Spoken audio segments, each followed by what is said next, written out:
no.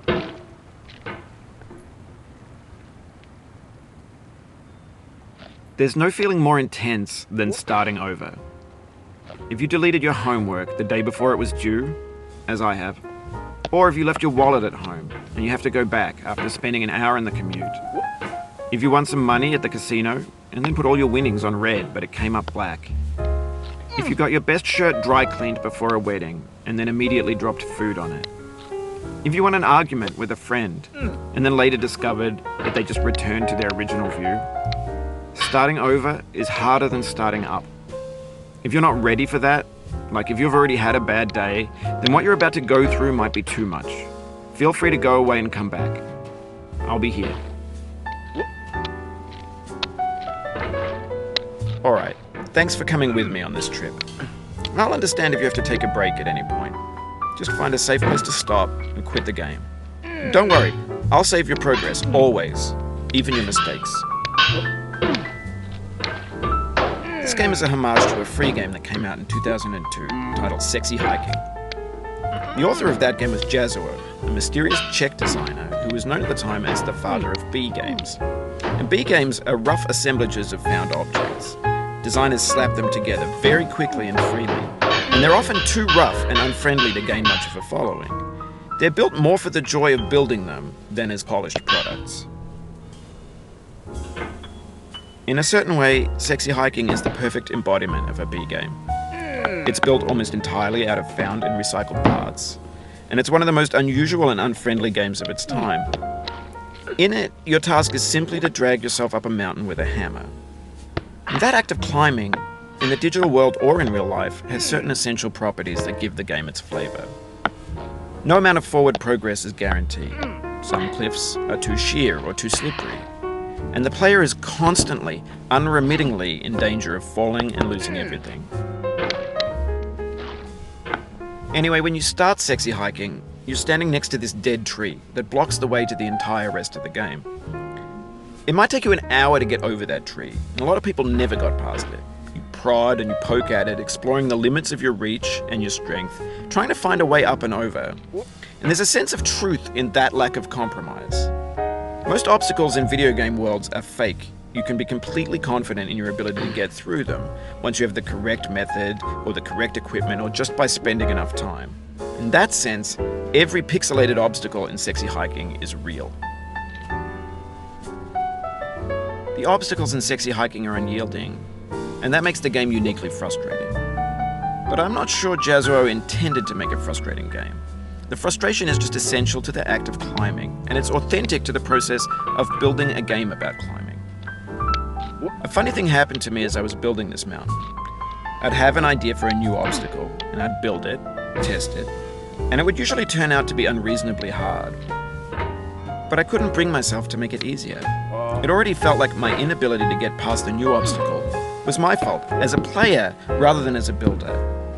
Imaginary mountains build themselves from our efforts to climb them, and it's our repeated attempts to reach the summit that turns those mountains into something real. When you're building a video game world, you're building with ideas, and that can be like working with quickset cement. You mold your ideas into a certain shape that can be played with, and in the process of playing with them, they begin to harden and set until they're immutable, like rock. And at that point, you can't change the world. Not without breaking it into pieces and starting fresh with new ideas. For years now, people have been predicting that games would soon be made out of prefabricated objects, bought in a store and assembled into a world. And for the most part, that hasn't happened, because the objects in the stores are trash. I don't mean they look bad or that they're badly made, although a lot of them are. I mean they're trash in the way that food becomes trash as soon as you put it in the sink. Things are made to be consumed and used in a certain context, and once the moment is gone, they transform into garbage. In the context of technology, those moments pass by in seconds. Over time, we've poured more and more refuse into this vast digital landfill that we call the internet. It now vastly outnumbers and outweighs the things that are fresh and untainted and unused. When everything around us is cultural trash, trash becomes the new medium, the lingua franca of the digital age.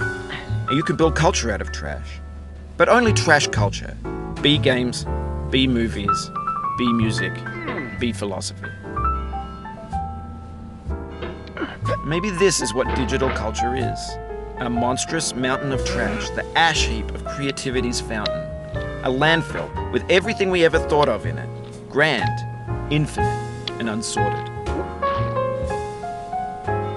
There's 3D models of breakfast, Gen X's fanfic novels, scan magazines, green screen Shia LaBeouf, banned snuff scenes on LiveLeak. Facebook's got lifelike bots with unbranded adverts and candid shots of Kanye and Taylor Swift mashups, car crash epic failed GIFs, Russian dashcam vids, discussions of McRibs, discarded, forgotten, unrecycled, muddled, rotten, untitled. Everything's fresh for about 6 seconds, until some newer thing beckons, and we hit refresh. And there's years of persevering, disappearing into the pile, out of style, out of sight. In this context, it's tempting to make friendly content that's gentle, that lets you churn through it but not earn it. Why make something demanding if it just gets piled up in the landfill, filed in with the bland things? When games were new, they wanted a lot from you. Daunting you, taunting you, resetting and delaying you. Players played stoically.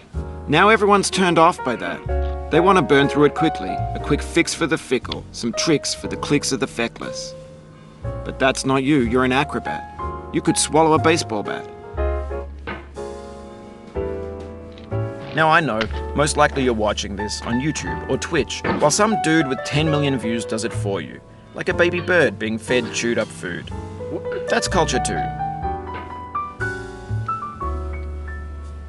But on the off chance that you're playing this, what I'm saying is, trash is disposable, but maybe it doesn't have to be approachable. What's the feeling like? Are you stressed? I guess you don't hate it if you got this far. Feeling frustrated? It's underrated. An orange is sweet, juicy fruit locked inside a bitter peel. That's not how I feel about a challenge. I only want the bitterness. It's coffee. It's grapefruit. It's licorice. It feels like we're closer now. Composer and climber, designer and user. You could have refused, but you didn't. There was something in you that was hidden, that chose to continue. It means a lot to me that you've come this far, endured this much. Every wisecrack, every insensitivity, every setback you've forgiven me is a kingly gift that you've given me. We have the same taste, you and I. It's not ambition, it's ambition's opposite. An obdurate mission to taste defeat. You'll feel bad if you win, so I put this snake in for you.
Have you thought about who you are in this?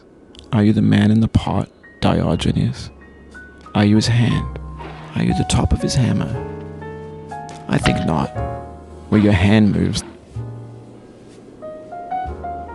the hammer may not follow, nor the man, nor the man's hand.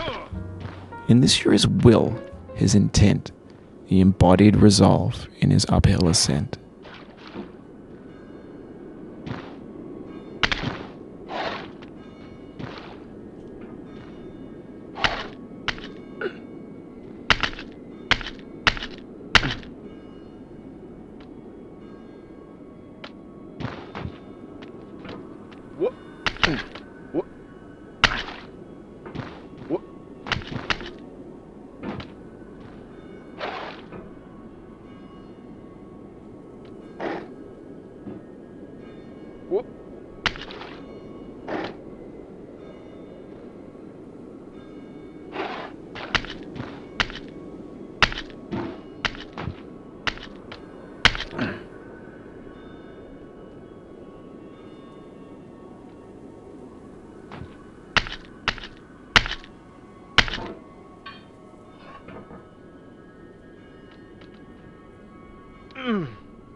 Now, you've conquered the ice cliff, the platforms, the church, and the rectory, the living room and the factory, the playground, the construction site, the granite rocks, and the lakeside.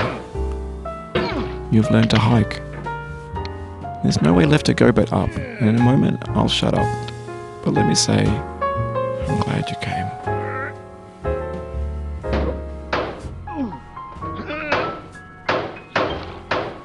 Oh. No. What? I dedicate this game to you, the one who came this far. Oh. I give it to you with all my love. Oh.